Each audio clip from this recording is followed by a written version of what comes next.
I love you, my beloved baby. You carry me always in happiness. I am grateful to you, oh God, who has given you a beautiful little angel. Thank you, God. Happy days with my beloved children.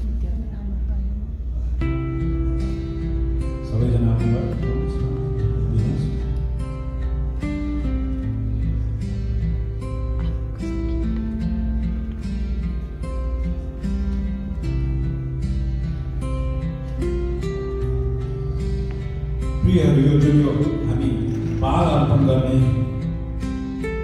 एउटा परमेश्वरले हामीलाई परमेश्वरको वचनबाट उत्साह गर्नुभएको छ। अनि यो बाल अर्पण गर्ने चाहिँ एउटा यस्तो एक्नोलेजमेन्ट, यस्तो बुझाइ हो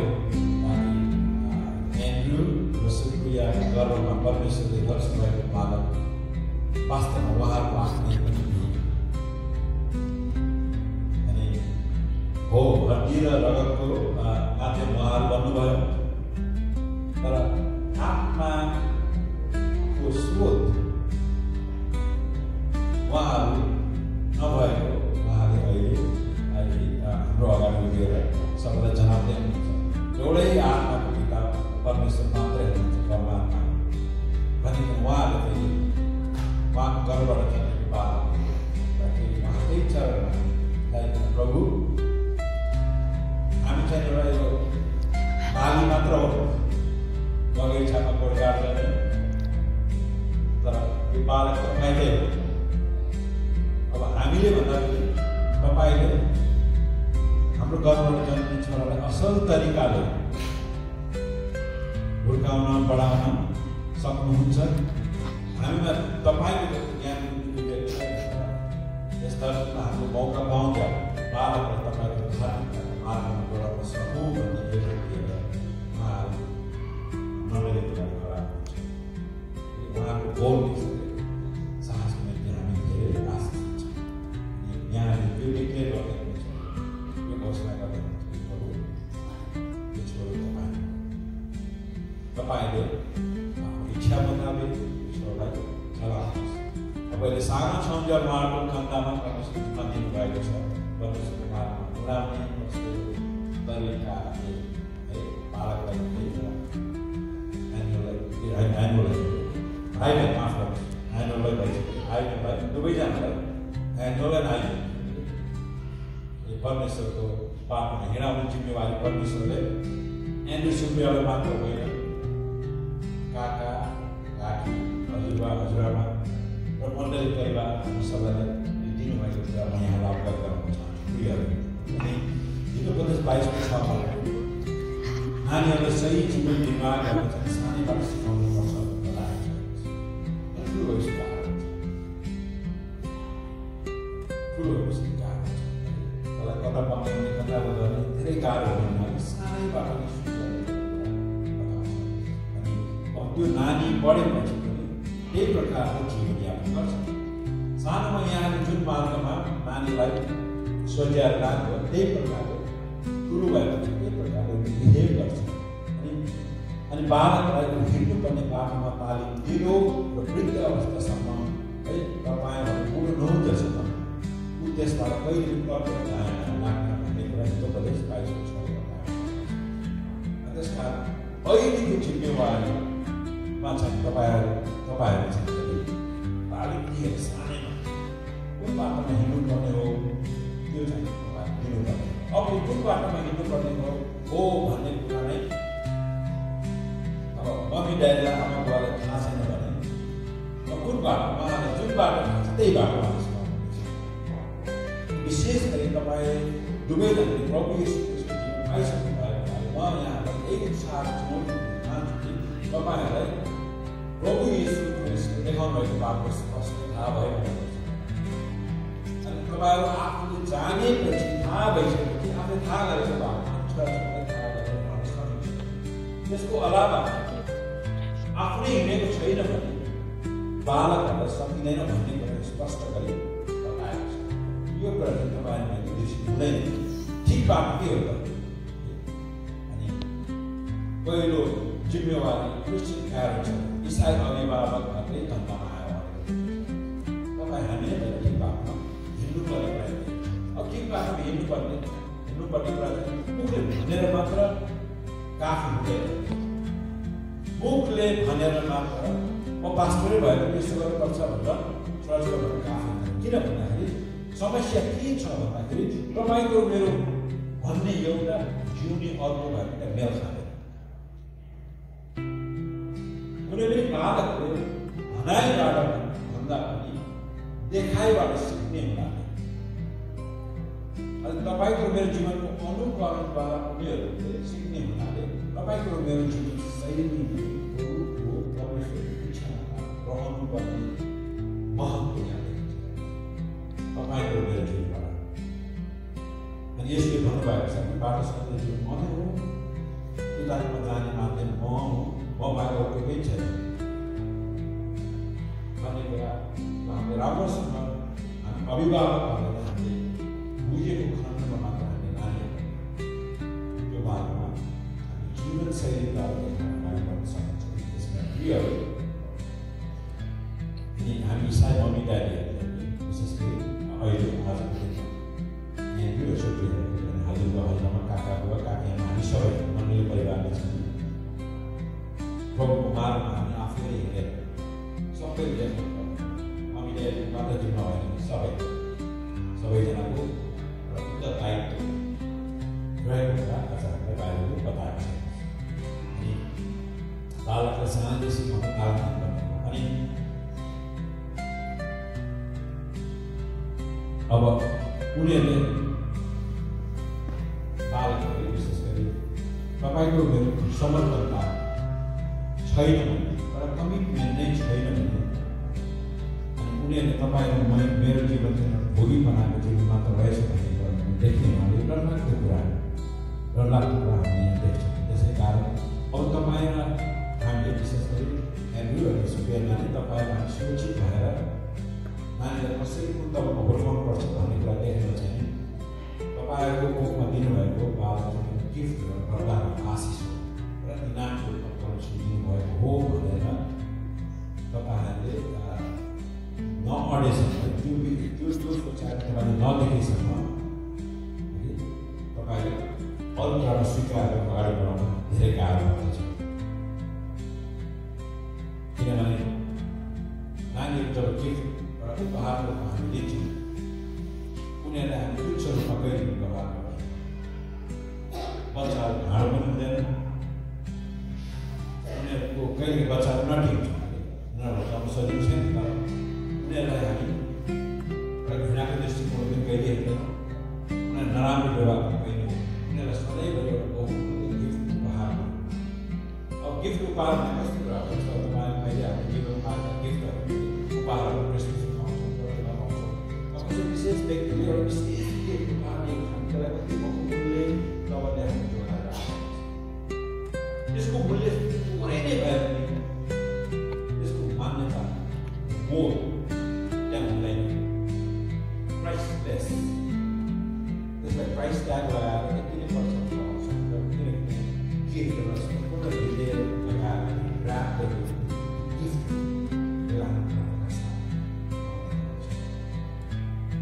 कोही सानो प्राइस त्यस कारण अब यो संसारका थोकहरूमा जसरी मैले गिफ्ट पाएको छु यति बहुमूल्य छ मलाई थाहा छ एकचोटि खोलामा खसेर हराएको थियो बाहिर जाँदा तर यति बहुमूल्य भयो निकै लागेन अरू पनि गिफ्ट थियो है तर युनियनमा मलाई मेरो श्रीमती लगाइदिएको यति बहुमूल्य गिफ्ट तर परमेश्वरको अनुग्रहले भेटिएको छ अब एउटा संसारको थोकमा यति बहुमूल्य छ हामीले हामीले मूल्य दिएर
बाहिर अरूप्रति आशा गर्दछ।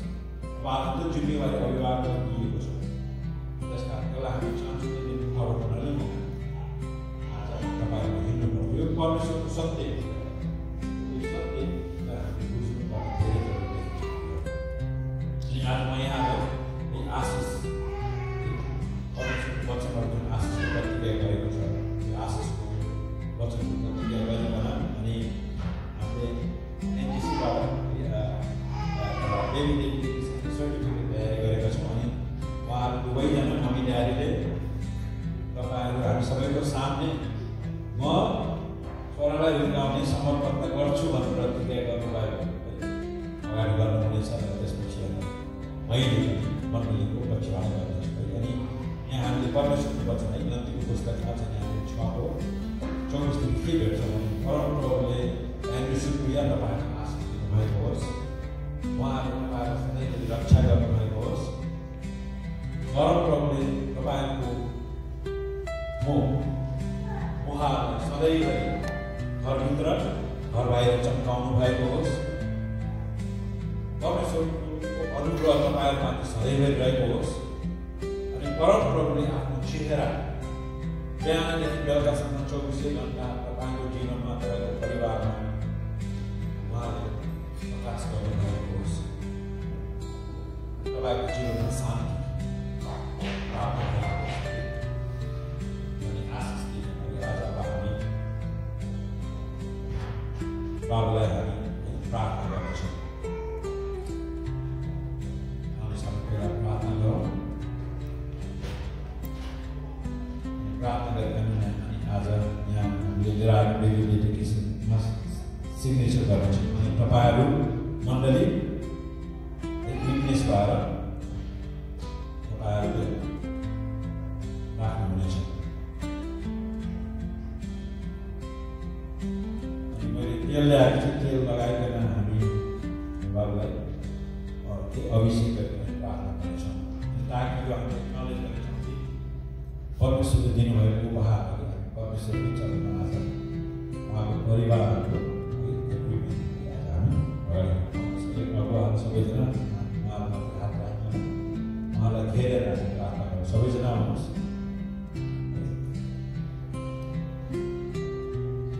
म तपाईँलाई धन्यवाद दिन्छु। विशेष गरी तपाईँले यो बालक आफ्नो छोरालाई गर्नु, तपाईँले आफ्नो स्वरूपमा सृष्टि गर्नुभएको छ। तपाईँले आफ्नो छोरालाई प्रभु सुन्दर उपहारको रूपमा प्रभु एन्ड्रु सुप्रियाको घरमा सिर्जनु भयो। आज तपाईँले प्रभु छोरालाई जन्म दिनुभयो, हुर्काउनु भएको छ। आफ्नै इच्छा मुताबिक धार्मिकताको मार्गमा छोरालाई हिँडाउनु भएको छ। प्रभु विवेक ज्ञानमा प्रभु हुर्काउनु भएको छ। छोरालाई चाहिने शारीरिक तवरका र आत्मिक खाँचोहरू सबै पुरा गर्नुभएको छ। त्यसै प्रभु उहाँको छोराको मम्मी ड्याडीको माध्यमद्वारा प्रभु छोरालाई चाहिने सबै कुराहरू तपाईँले जुटाउनु भएको छ। हजुरबा हजुरआमाको तर्फदेखि सम्पूर्ण परिवारको तर्फबाट प्रभु तपाईँले छोराहरूमाथि अनुग्रह कृपा गर्नुभएको छ। त्यसै गरी तपाईँले दिनुभएको बालकले तपाईँको जन्म ल्याइदिनु प्रभु यो एन्ड्रु सुप्रियाको जन्म तपाईँको छोरा तपाईँले यसो देशमा माया गरिकन चारैतर्फ खेल्नुभएको छ।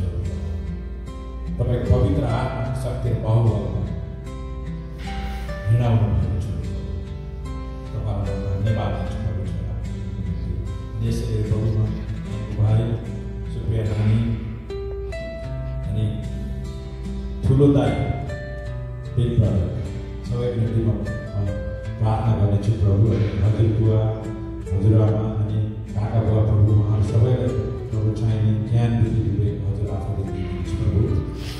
अनि उहाँलाई चाहिने प्रभु सबै कुराहरू तपाईँले स्रोत बनिकन अनि सम्पूर्ण परिवारलाई प्रभु तपाईँमा एकजुट एउटै स्थानमा बाँधिकन प्रभु हिँडाउने बनाउँछु। यसै गरी हामी मण्डली परिवारहरू चाहिने शक्ति ज्ञान बुद्धि विवेक हजुरले स्थापना प्रभु यो जिम्मेवारी हामी सबैको रहेको प्रभु। आज हामी बालकलाई तपाईँको हातमा अर्पन्छौँ।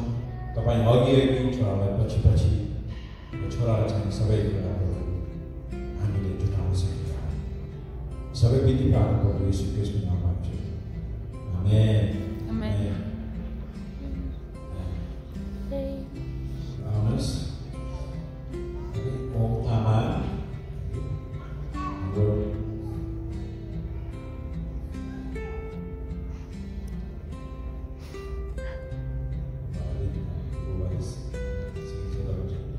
मम्मी चाहिँ गर्नुहोस् सुप्रिया दुर्गा तामा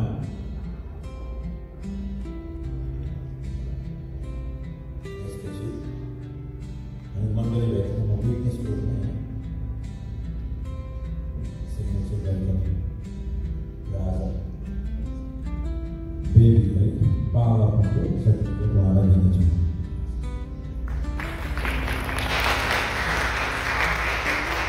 साथै त्यसै गरी यो फर्स्ट बाइबल त्यो बाइबल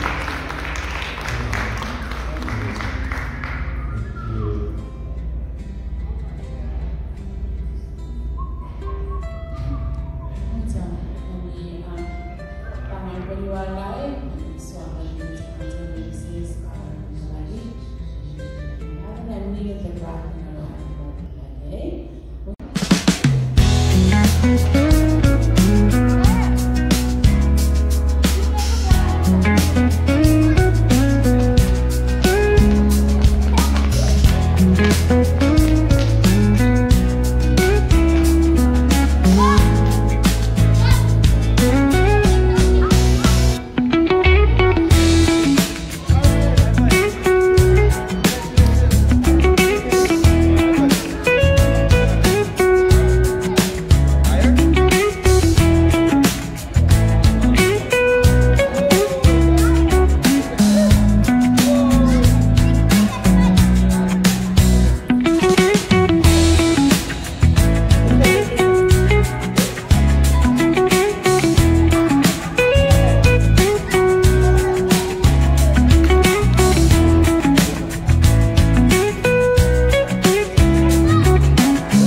के हुँदैछ यहाँ आज